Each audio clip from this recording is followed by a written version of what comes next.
లావు శ్రీకృష్ణదేవరాయల నేతృత్వంలో ఎంపీలు భేటీ అయ్యారు. స్పీకర్ ఎన్నికలో ఓటింగ్ విధానంపై ఎంపీలకు శ్రీకృష్ణదేవరాయలు అవగాహన కల్పిస్తున్నారు. ఈ భేటీ తర్వాత కలిసి టీడీపీ ఎంపీలు పార్లమెంట్ కు వెళ్లనున్నారు. ఏపీ బీజేపీ జనసేన సభ్యులు కూడా భేటీకి హాజరు కానున్నారు. స్పీకర్ ఎన్నికల నేపథ్యంలో 16 మంది ఎంపీలకు 3-లైన్ విప్ ను టీడీపీ జారీ చేసింది. ఇవాళ లోక్సభకు తప్పనిసరిగా హాజరు కావాలని సూచించింది.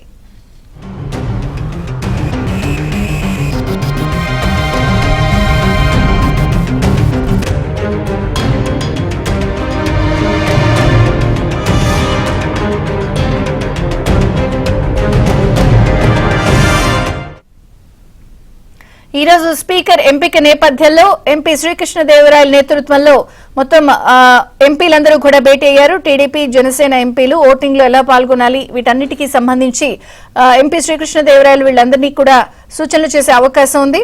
సో ఈ భేటీ తర్వాత వీళ్ళందరూ కలిసి పార్లమెంట్ కు వెళ్లే అవకాశం ఉంది. మరిన్ని వివరాలు మా ప్రతినిధి సతీష్ అడిగి తెలుసుకుందాం. ఢిల్లీ నుంచి సతీష్, ఓవర్ టు యు. విజయ చంద్రిక 50 అశోక రోడ్లో టీడీపీ ఎంపీల సమావేశం కొనసాగుతుంది. పార్లమెంటరీ పార్టీ నేత అయిన లావు కృష్ణదేవరాయలు ఆధ్వర్యంలో ఎంపీలంతా కూడా సమావేశానికి హాజరయ్యారు. కాసేపటి క్రితమే కేంద్ర మంత్రిగా టీడీపీ ఎంపీగా ఉన్న రామ్మోహన్ నాయుడు, పెమ్మసాని చంద్రశేఖర్, మరోవైపు పార్టీకి సంబంధించిన ఎంపీలంతా కూడా ఒక్కొక్కరిగా ఇప్పటికే చేరుకున్నారు. సమావేశం అయితే కొనసాగుతుంది. అదేవిధంగా జనసేన నుంచి అనకాపల్లి ఎంపీగా ప్రాతినిధ్యం వహిస్తున్న సీఎం రమేష్ సైతం కూడా ఈ సమావేశానికి హాజరయ్యారు. ప్రధానంగా ఎంపీలకు ఒక దిశానిర్దేశం చేయబోతున్నారు. కొత్తగా వచ్చిన ఎంపీలకు గతంలో ఎంపీగా పనిచేసిన అనుభవం ఉన్న లావు కృష్ణదేవరాయలు వారందరికీ కూడా కొంత దిశానిర్దేశం చేయబోతున్నారు. ఏ విధంగా ఓటింగ్లో పాల్గొనాలి, ఏ విధంగా ఓటును వేయాలి, ఎన్డీఏ అభ్యర్థికి పూర్తి సంపూర్ణ మెజార్టీని ఏ విధంగా తెలియాలనే అంశంపైన ఇప్పటికే ఒక సమావేశం జరుగుతుంది. ఇప్పటికే టీడీపీ అధినేత చంద్రబాబు నాయుడు దిశానిర్దేశం కూడా చేశారు. ఎంపీలందరికీ సూచనలు కూడా చేశారు. ఎన్డీఏ అభ్యర్థికి పూర్తి మద్దతు ఇవ్వాలి, 16కు 16 టీడీపీ ఎంపీల యొక్క ఓట్లన్నీ కూడా వేయాలనే అంశంపైన ఇప్పటికే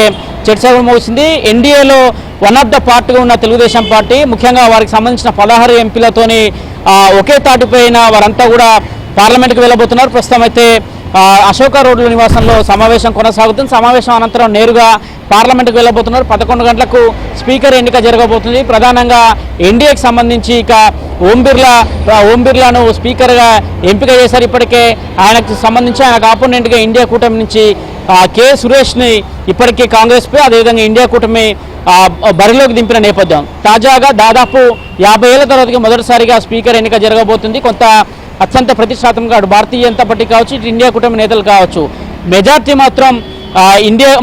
మాత్రము అటు ఎన్డీఏ కూటమి నేతలకు స్పష్టంగా కనిపిస్తుంది. కానీ ఎన్నిక ప్రక్రియకు సంబంధించి మొత్తంగా ఓటింగ్ ప్రక్రియ ఉంది కాబట్టి ఖచ్చితంగా ఈ కూటమిలో ఉన్న భాగస్వాములు ఎవరైతే ఉన్నారో వారంతా కూడా ఏకదాటిగా వారి ఓట్లన్నీ కూడా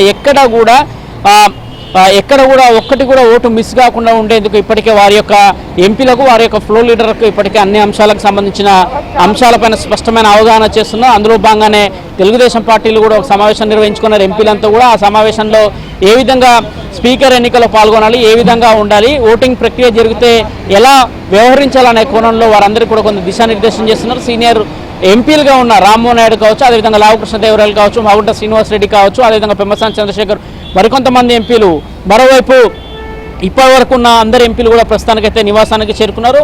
వైపు వైఎస్ఆర్ కాంగ్రెస్ పార్టీ మాత్రం కొంత బీజేపీ మద్దతు ఇచ్చే పట్ల కూడా కొంత కాసేపటి క్రితం టీడీపీ ఎంపీలు మాట్లాడుతూ కూడా జరుగుతున్న పరిణామాలు చూస్తుంటే రాష్ట్రంలో ఉన్న పరిస్థితులు కావచ్చు, అదేవిధంగా వారు ఒక భయాందోళనకు గురయ్యారు. అందులో భాగంగానే మొదటి నుంచి కూడా వారు బీజేపీతోనే టచ్లో ఉన్నారు.